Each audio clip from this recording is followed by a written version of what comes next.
Hi, I'm Ed Lewis, just trying to get myself straight here. Thank you for tuning in to us. Taking Back the Brushes is a powerful and a transformational seminar. It's something that I've developed over the past 50 years, really. And after meeting with people from just about every walk of life, and hundreds of them literally, I just I was seeing something that was bottom line to all these people, and I couldn't imagine what it was. I wasn't going to say, oh, they're all evil or they're all screwed up. No, there was something there. And then I realized, after some really long thought, that it was self image and self esteem. So I began to write at that point what it was that I thought, bottom line, I could use to help people to see their accurate self image. Because I had no doubt that that our self images were distorted, and therefore our self esteem. When we look at our self image, we're looking to say, hey, you're okay. And we see the distorted self image, man, that is bad. It's also the largest emotional issue in America today. I researched it, yay, Google, and found that that's a fact.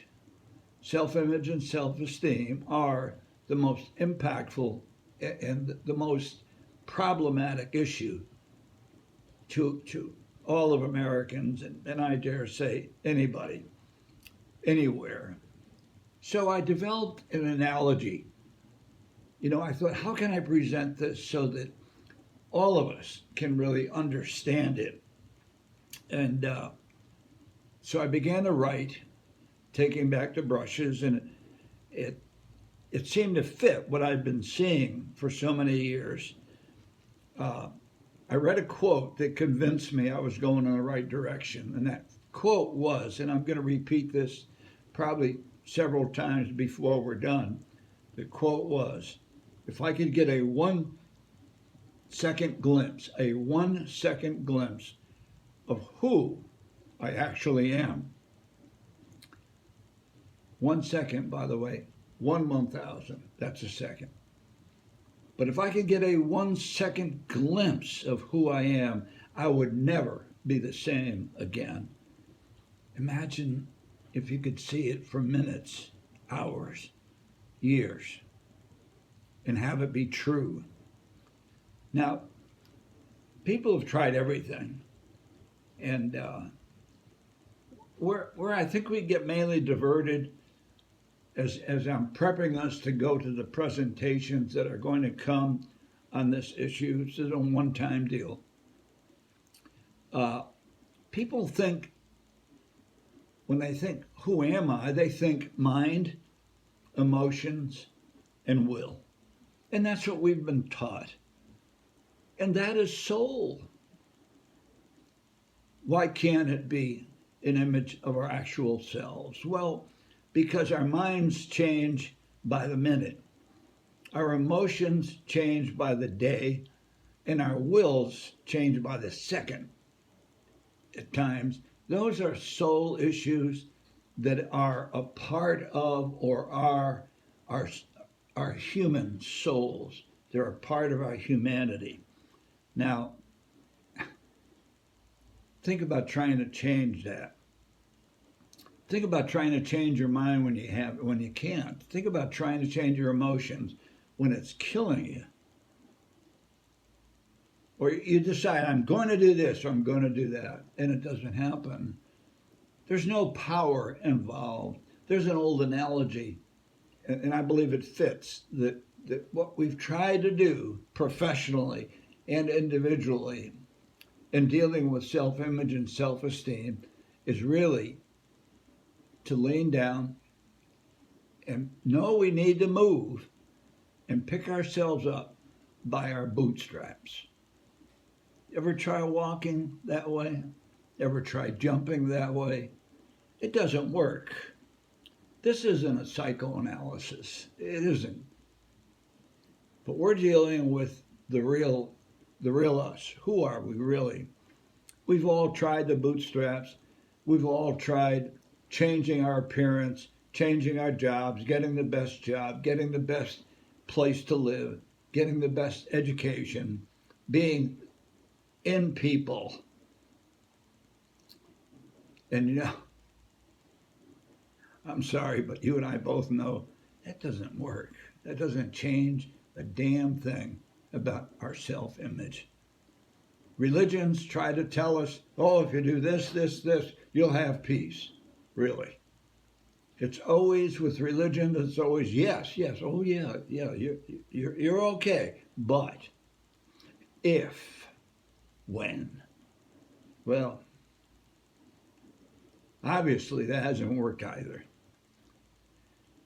Let me give you a categorical statement that I came up with. Self-image and self-esteem are not good or bad. They're accurate or inaccurate. They're right or they're wrong. If you say, I have a good self-image, that's a subjective thing that you're saying. Based on what I think is good or bad, I'm okay. That doesn't work either. Some of the results of these issues, self-image and self-esteem, are enormous. And I'm going to call it result of a distorted self-image and self-esteem. But depression, suicide, futility, meaninglessness, fear, anger, rage, hate, frustration, and something just always seeming a little bit off. I am trying to give us, during this time, a clear and a reasonable and an understandable description of what's going on. These are all severe problems, and we have to solve the problems. But you don't solve problems by dealing with the problem. You solve problems by dealing with the causes. So, self-image. Where can we go to start dealing with the cause? We need to go to self.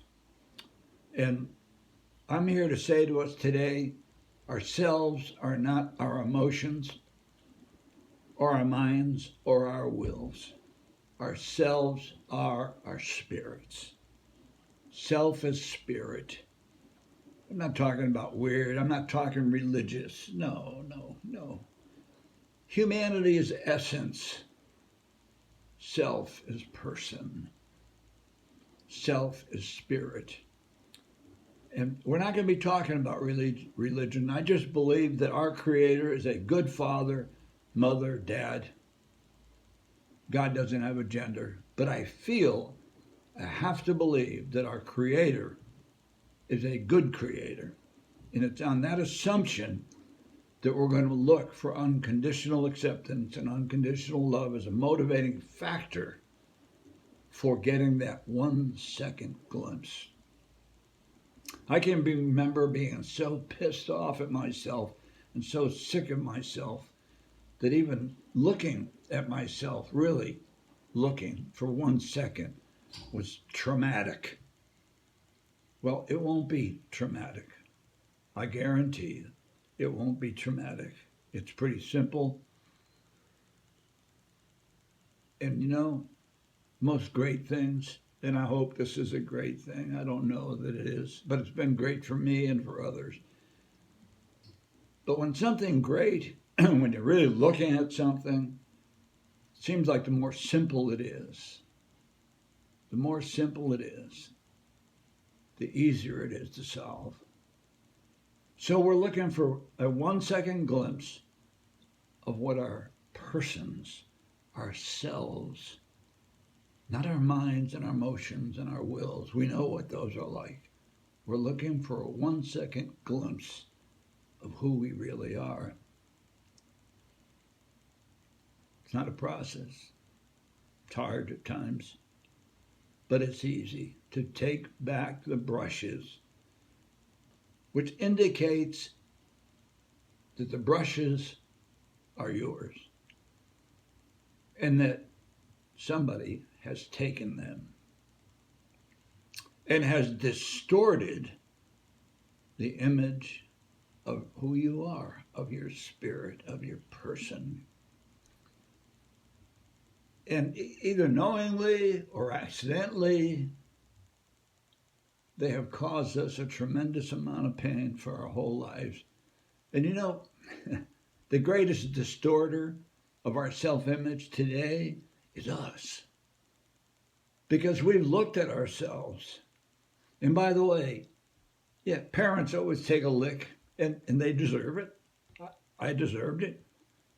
But the people who have the greatest impact on us are not our parents. It's our siblings. Yeah, good and bad. So they have our brushes. They have the ability to distort just by looking at us, and that look that says, "You idiot." They have the ability to put you down. It's time for that to stop. And the only way it's going to stop is if we take back their power to do it. The brushes were given to us so that as we matured, as our selves, our spirits became more visible, more obvious, we could touch them up so that the image was correct. What you're seeing here today is an image. I know, hard to handle at times, isn't it? But it's an image. So we want to recognize who we are. We want to see our dignity. Let me tell you what my dad said about dignity. He said he was concerned about who I was hanging around with. And he said, "Ed, people can take away your clothes, your home, your money, everything you own. They can't take away your dignity. You have to give it to them in order for them to have it." Oh boy, that's pretty true, isn't it? Well, the only way to get it back is to take back their power to do that. That's what this is all about. We're going to move on to sections.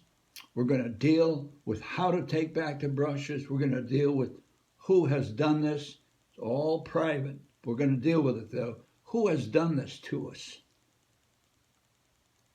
And then I pray that at the end of my life, I'm going to be able to share something with you that will enhance yours. I'm 79 years old. I've been an advocate, a counselor, a high school teacher, a creator of college programs. And I spent 8 years interacting with and coaching inmates as well, and marriage relationships and children and their feelings toward their parents. Let's take back the brushes, okay? Thank you. I'll give you all I can, by the way. I don't have anything else. I just give you what I can. Bye.